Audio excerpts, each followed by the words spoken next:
Bonjour à tous et bienvenue sur Le Porschiste Pro, votre émission 100% Porsche.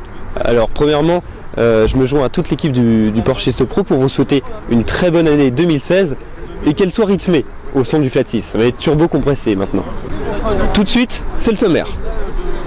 Nous commencerons l'émission par l'histoire de la Porsche 911 GT3. De 1999 à aujourd'hui, cette auto n'a cessé d'évoluer et nous verrons pourquoi la GT3 est la référence des voitures de sport. Ensuite, ce sera les news marquées par la sortie des modèles 718 Boxster et Boxster S, ainsi qu'un scoop. Nous enchaînerons avec le moment tant attendu dans l'émission, l'essai très sportif de la 911 GT3 de 2009. Florent nous a accueillis dans son incroyable fusée, vous verrez que les sensations étaient au rendez-vous. Et enfin, ce sera l'insolite Porsche du mois. Installez-vous confortablement, attachez votre ceinture, le Porschiste Pro est parti.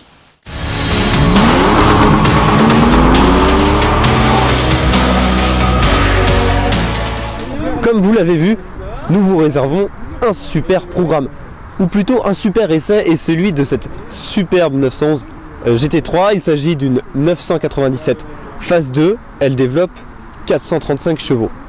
La très célèbre Porsche 911 GT3, reine des voitures de sport, est née en 1999 à Weissach en Allemagne avec le modèle type 996. Porsche fit l'éloge de la GT3 comme étant une voiture purement sportive avec toutes les qualités inhérentes à ce type de véhicule mais sans tout ce qui pourrait atténuer le plaisir de conduire. Elle devait réunir à elle seule tout ce que Porsche avait appris au cours d'un demi-siècle de sport mécanique. De ce fait, la GT3 enregistra sur les circuits des temps que l'on n'aurait normalement jamais osé attribuer à un véhicule homologué pour la route. La GT3 affirmait son caractère de sportive, avec ses ailes élargies, son imposant aileron reposant sur le cœur de la voiture, son arceau de sécurité et bien d'autres.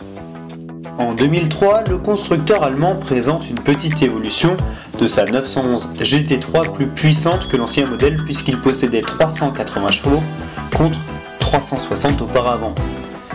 La toute nouvelle 911 GT3 type 997 est présentée en 2006 et possédait un style différent de l'ancienne version avec, par exemple, ses ferons à l'avant.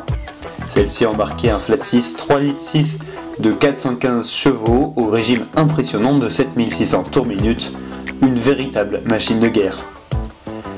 3 ans après, en 2009, la firme de Stuttgart présente sa 911 GT3 type 997 phase 2.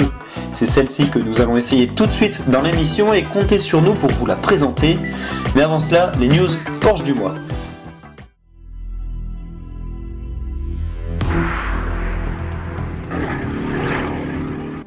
Porsche a dévoilé ses nouveaux modèles 718 Boxster il y a quelques jours. La nouveauté avec ses modèles Boxster et Boxster S se trouve au centre de la voiture. Elle possède maintenant un flat 4 turbo compressé de 300 chevaux pour le Boxster et 350 pour la version S. Cette 718 sera présentée en mars prochain à Genève. Pour plus d'infos sur ces deux nouveaux modèles, rendez-vous sur notre site www.leporschistepro.jimdo.com.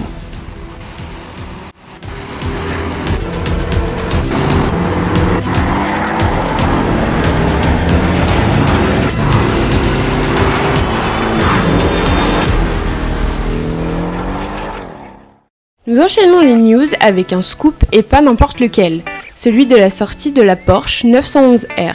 Elle devrait normalement être présentée au salon de Genève avec la Panamera 2. Cette 911R sera une auto réservée aux puristes puisqu'elle possédera uniquement une boîte manuelle avec un flat 6 atmosphérique, emprunté à l'actuelle 911 GT3 ou même GT3 RS. Cette nouveauté devrait sortir en édition limitée autour de 600 exemplaires environ. Nous serons en Suisse début mars prochain pour vous faire vivre la sortie de cette incroyable Porsche. Tous les seconds dimanches du mois, au parc du Tremblay à Champigny-sur-Marne, des Porschistes passionnés se donnent rendez-vous pour exposer leur Porsche. Florent est un habitué de ce rassemblement et a accepté de nous recevoir dans son cockpit de course, celui de sa 911 GT3. Impressionnant bouclier avant, énormes jantes, aileron imposant, sortie d'air latérale et autres appendices aéros du genre, cette 911 GT3 est très féroce. À l'intérieur, ambiance totalement dépouillée, siège baquet, volant en Alcantara, arceau de sécurité, ça respire la compétition. Après les premiers tours de roue effectués, on remarque que la 911 GT3 possède une montée en régime régulière mais qui prend tout son intérêt au-delà de 5000 tours minute. À l'accélération, on avait l'impression de décoller l'asphalte. Les freins sont comme toujours plus que très efficaces sur cette Porsche et font preuve d'une grande endurance. La boîte de vitesse manuelle est ferme et efficace. Cette auto répond au doigt et à l'œil du conducteur et est extrêmement rapide. C'est une voiture qui a sans doute comme limite son pilote. Mais le plus jouissif dans une GT3 autre que les sensations fortes est sans aucun doute le bruit mélodieux du flat 6 3,8 litres atmosphérique. En plus, Florent a rajouté un échappement DS Sport en titane sur sa GT3, c'est magique, on vous laisse écouter.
T'as acheté une GT3, pourquoi une GT3? Pourquoi pas une autre?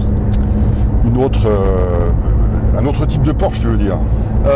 Oui, une Carrara ou une Targa. Eh ben, ma première Porsche était une 997 en 4S et je l'avais déjà choisi avec un aérokit usine, un kit X51 moteur, donc déjà quelque chose qui ressemblait à une GT3. J'aime la piste, j'en ai fait un petit peu avec le 4S et un petit peu j'en faisais régulièrement et je me suis rendu compte que c'était pas forcément le véhicule adapté pour faire la piste.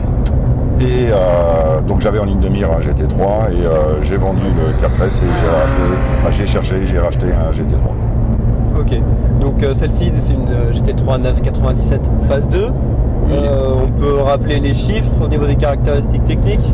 Alors c'est un phase 2, c'est un 3,8 litres comme rien du tout d'ailleurs parce que la phase 1 c'était un 3,6 litres. Un 3,8 litres, 435 chevaux, le 0 à 100 en 4 secondes et question du poids, on est à 1 tonne 4. D'accord, ok. Vous l'aurez compris, posséder une GT3 c'est génial, sauf sur un point, les dodanes. Il est donc primordial de posséder le levage de l'essuie avant si vous utilisez votre 911 GT3 sur la route, une option facturée à environ 2000 €. Encore merci à Florent pour cet essai et tout de suite, on finit l'émission avec l'insolite Porsche du mois. Et l'insolite Porsche du mois est marqué par Cristiano Ronaldo. Le joueur de foot portugais s'est offert une très jolie 911 Turbo S faute de ballon d'or. N'ayant pas remporté le trophée du meilleur joueur de football de l'année, le joueur du Real Madrid a acheté une Porsche 911 Turbo S à plus de 200 000 € pour se consoler. Sachez d'ailleurs que Ronaldo a offert une Porsche Boxster d'une valeur de 57 000 € pour les 61 ans de sa mère. Et oui, quand on aime, on ne compte pas. Merci d'avoir visionné cette émission. Je vous invite à la partager sur les réseaux sociaux. Vous pouvez d'ailleurs regarder notre dernière émission de décembre 2015. N'hésitez pas à vous inscrire à la newsletter du Porschiste Pro en cliquant sur notre site web www.leporschistepro.jimdo.com. Je vous retrouve le mois prochain ici même au salon Rétromobile à Paris, porte de Versailles, pour vous faire vivre cet événement. Vous retrouverez également un reportage tourné à Paris aux Invalides au Festival international automobile où était présentée la Porsche Concept Car Mission E. D'ici là, portez-vous bien, à très bientôt.